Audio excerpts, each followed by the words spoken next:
Hello दोस्तों, स्वागत है आपका 5G English classes bye Vineet sir channel में।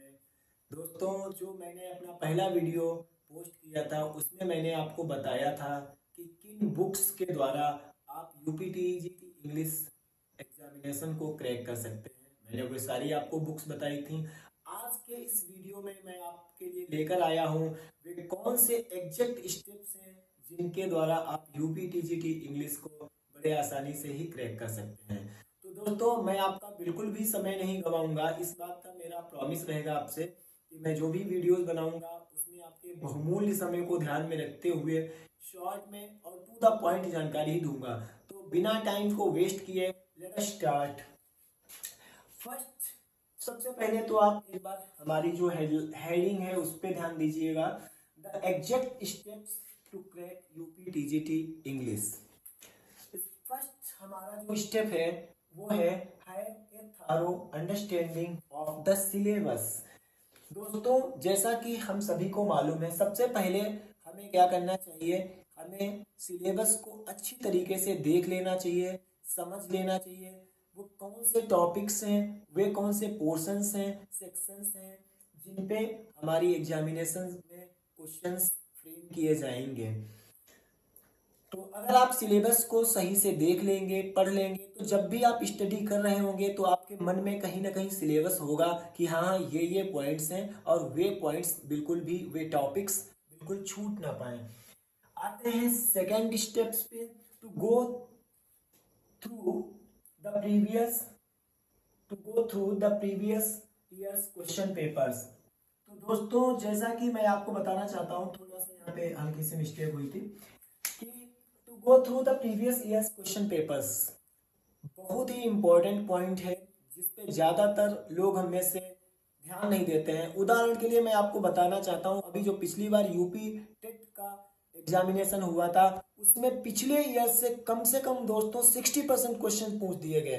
तो आप यकीन मानिए, अगर आप प्रीवियस ईयर्स के क्वेश्चन पेपर को एक बार थॉरली स्टडी कर लेते हैं तो आपको क्वेश्चन पेपर का नेचर पता चलेगा, उसका डिफिकल्टी लेवल पता चल जाएगा, किस तरीके के क्वेश्चंस एग्जामिनेशन में पुटअप किए जाते हैं, ये चीज़ आपको पता चल जाएगी। और फिर आपकी जो स्टडी है आप उसको अपने उसी हिसाब से फ्लेक्सिबिलिटी से एडजस्ट कर सकते हैं। उन चीज़ों पे ज़्यादा फोकस करेंगे जो चीज़ें एग्जामिनेशन में ज़्यादा पूछी जाती हैं। हमारा जो थर्ड पॉइंट है, to solve a few question papers and figure out your weak and strong zone.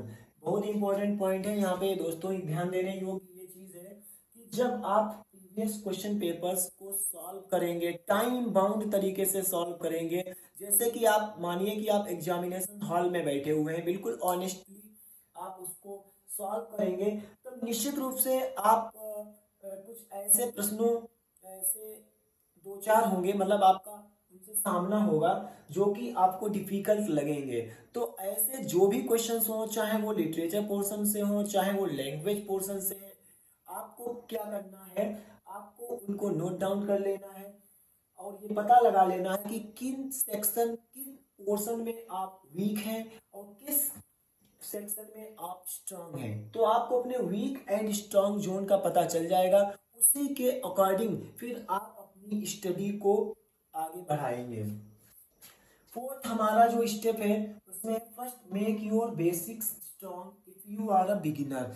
दोस्तों, अगर आप एक बिगिनर हैं, मतलब अभी आपने एक ही 2 महीने में टीजीटी इंग्लिश की तैयारी करना शुरू किया है, तो मेरी आपके लिए यही सलाह है कि सबसे पहले आप अपने बेसिक्स पे कार्य करें। चाहे वो आपका लिटरेचर पोर्शन हो, चाहे वो आपका लैंग्वेज पोर्शन हो। अगर आप लिटरेचर में स्ट्रांग हैं तो आपको अपने लैंग्वेज के बेसिक्स पे कार्य करना चाहिए। अगर आपकी लैंग्वेज स्ट्रांग है तो आपको अपनी लिटरेचर के पोर्शन पे कार्य करना चाहिए। बेसिक्स का मतलब है आपको एक एक सतही ज्ञान होना चाहिए कि हाँ भाई, ये हमारे विलियम शेक्सपियर हैं, इन्होंने इतने 37 प्लेस लिखे हैं, 154 सॉनेट्स लिखे हैं, कुछ नरेटिव पोएम्स भी लिखी हैं, कब पैदा हुए, कौन इनके माता थी, कौन इनके पिता थे, और क्या इनका करियर रहा है। एक मतलब मोटा मोटा एक आपको नॉलेज होना चाहिए, इसको हम बेसिक बोलेंगे। ऐसे ही लैंग्वेज में आपको टेंस की थोड़ी अच्छी जानकारी होनी चाहिए, आपकी कॉन्सेप्ट होनी चाहिए क्लियर। ऐसे ही आपको डायरेक्ट इनडायरेक्ट नरेशन में होनी चाहिए, प्रीपोजिशन में होनी चाहिए, ऐसे ही आपको ट्रांसफॉर्मेशन में होनी चाहिए।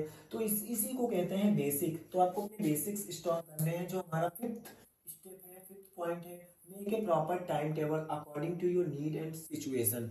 दोस्तों, जैसा कि मैं जानता हूँ आप में से बहुत से लोग अनएम्प्लॉयड हैं, और बहुत से लोग अगर एम्प्लॉयड भी होंगे तो वो प्राइवेट जॉब कर रहे होंगे।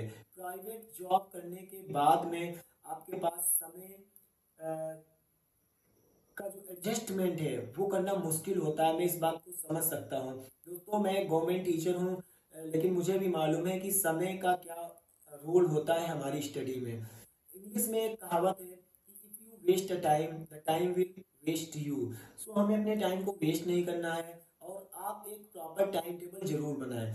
देखिए, टाइम टेबल आप अपनी नीड्स, अपनी रिक्वायरमेंट, अपने जो आपके पास टाइम है उसके अकॉर्डिंग बनाइए। एक फ्लेक्सिबल टाइम टेबल बनाइए, क्योंकि मेरा ये मानना है कि पढ़ने का कोई भी अच्छा या बुरा समय नहीं होता है। जिस भी समय आप मन लगाकर पढ़ने लगेंगे वो समय आपके लिए सबसे अच्छा होगा।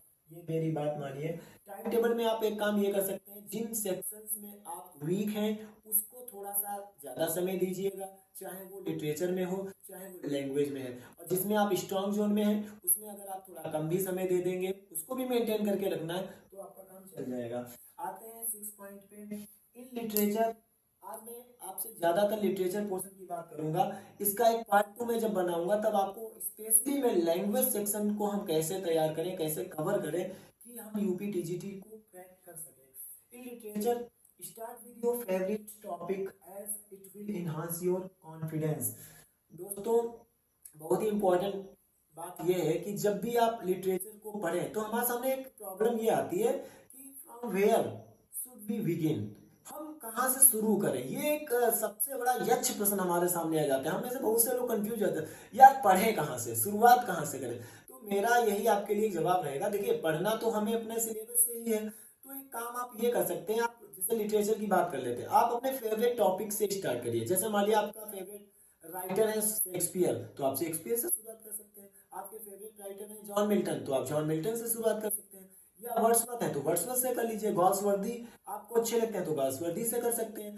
तो जब आप अपने फेवरेट टॉपिक से स्टार्ट करेंगे तो in the beginning you will get confidence, it will enhance your confidence. ये आपके कॉन्फिडेंस को बढ़ाएगा।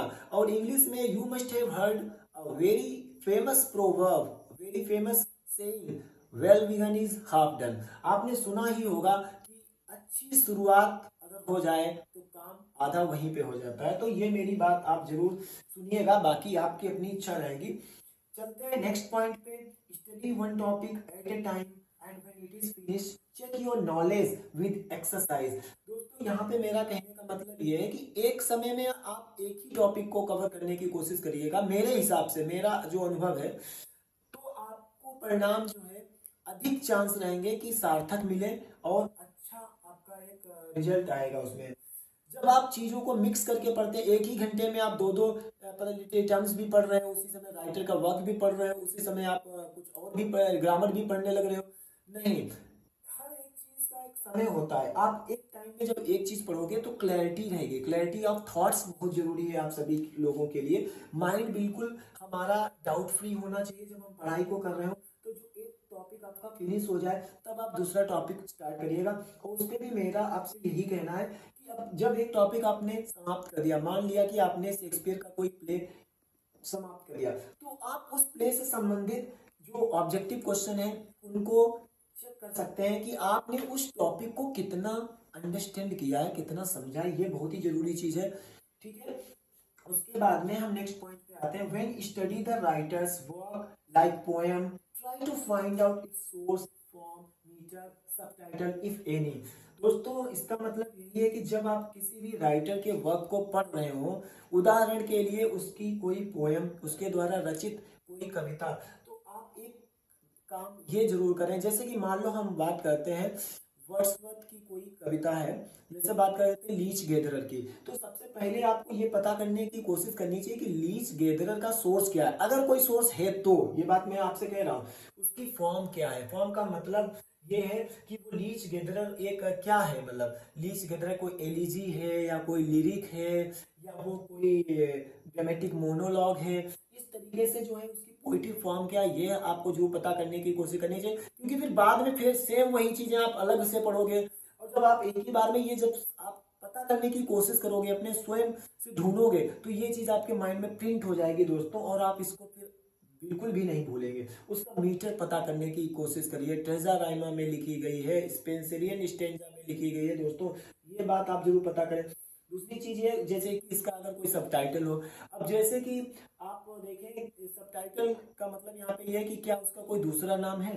अगर आप ये चीज वहां पे पता करने की कोशिश कर रहे हैं, अगर उसका कोई दूसरा नाम है, तो एक साथ आपके कई सारे जो है पॉइंट्स क्लियर होते जा रहे हैं। ये सबसे महत्वपूर्ण चीज है।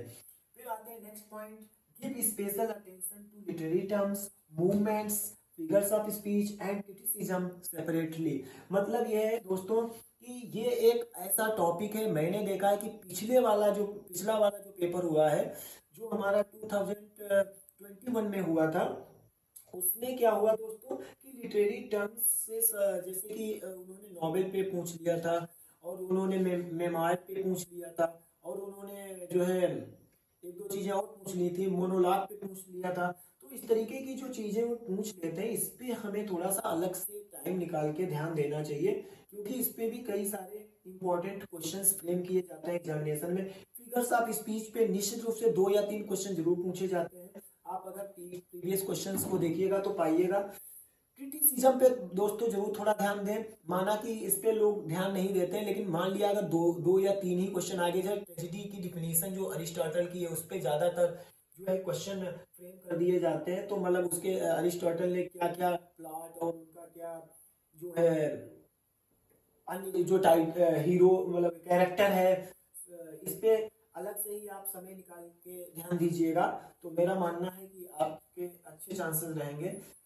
10th जो है, read at least one book on history of English literature. दोस्तों मेरा आपसे यही कहना है, मैंने अपने फर्स्ट वीडियो में आपको सलाह दी थी कि आप W.J. लॉन्ग की जो हिस्ट्री की बुक है, या डॉक्टर रघुकुल तिलक के द्वारा जो लिखी हुई बुक है उसको पढ़ें। मेरे हिसाब से W.J. लॉन्ग, अगर एक ही बुक पढ़ने का समय, तो W.J. Long will be better for UPTGT English, history of English literature के लिए। उसमें आप क्या पढ़ेंगे, ज्यादातर जो आप फोकस करेंगे वो रिनेसा पे फोकस आपका रहेगा। रिनेसा बहुत ही इंपॉर्टेंट एरा है, जैसा कि आप सभी लोग जानते हैं कि रिनेसा में कितनी ज्यादा प्रोग्रेस, कितना ज्यादा डेवलपमेंट हुआ, चाहे वो लिटरेरी पॉइंट ऑफ व्यू से देखें, चाहे साइंटिफिक पॉइंट ऑफ व्यू से देखें, चाहे हम उसमें जो है ह्यूमनिज्म पॉइंट ऑफ व्यू से देखें, चाहे डेवलपमेंट ऑफ ह्यूमन बींग्स के पॉइंट से देखें, चाहे डिस्कवरीज के पॉइंट से देखें, तो रिनेसा बहुत इंपॉर्टेंट पीरियड है। इस पे आप जरूर ध्यान दीजिएगा। लिटरेचर में बहुत ज्यादा डेवलपमेंट हुआ है रिनेसा में।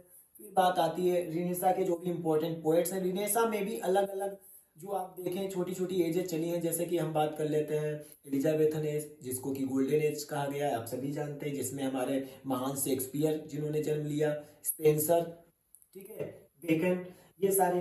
तो 18th सेंचुरी की फिर बात कर लेते हैं दोस्तों। 18th सेंचुरी भी बहुत ही इंपॉर्टेंट सेंचुरी है, इसके इंपॉर्टेंट राइटर्स को आप पढ़ पाएंगे। रोमांटिक एरा बहुत ही इंपॉर्टेंट, क्योंकि हमारे विलियम वर्ड्सवर्थ जो टीजीटी के एक महत्वपूर्ण राइटर है, उन्होंने इसी एरा के वो रिप्रेजेंटेटिव पोएट रहे हैं, इस पे आप जरूर ध्यान दीजिए। विक्टोरियन पीरियड भी हमारे लिए इंपॉर्टेंट है। उसके बाद में मॉडर्न एज से ये जॉन गाल्सवर्दी बिलोंग करते हैं, इस पे ध्यान दीजिएगा। इसमें एक मेरा आपको यही सुझाव है कि जो चारों राइटर हैं उनकी जो हिस्ट्री बुक में उनके बारे में जो बताया गया है, उनके वर्क्स के बारे में, वो आप जरूर पढ़िएगा। बहुत इंपॉर्टेंट चीज है, क्योंकि कभी कभी क्या करते हैं कि W.J. लॉन्ग बुक की सेम लाइन को ही उठा के एग्जामिनेशन में पूछ देते हैं। और last but not least, do revise weekly what you studied in last 6 days. दोस्तों जब आप साप्ताहिक अध्ययन करते हैं, तो सप्ताह का जो आखिरी दिन है वो आप रिवीजन के लिए जरूर रखें। बहुत ही इंपॉर्टेंट पॉइंट है, वेरी इंपॉर्टेंट पॉइंट, कि आप रिवाइज जरूर करें। अदरवाइज क्या होगा दोस्तों, you keep studying, you keep reading, and you will keep forgetting whatever you have study it.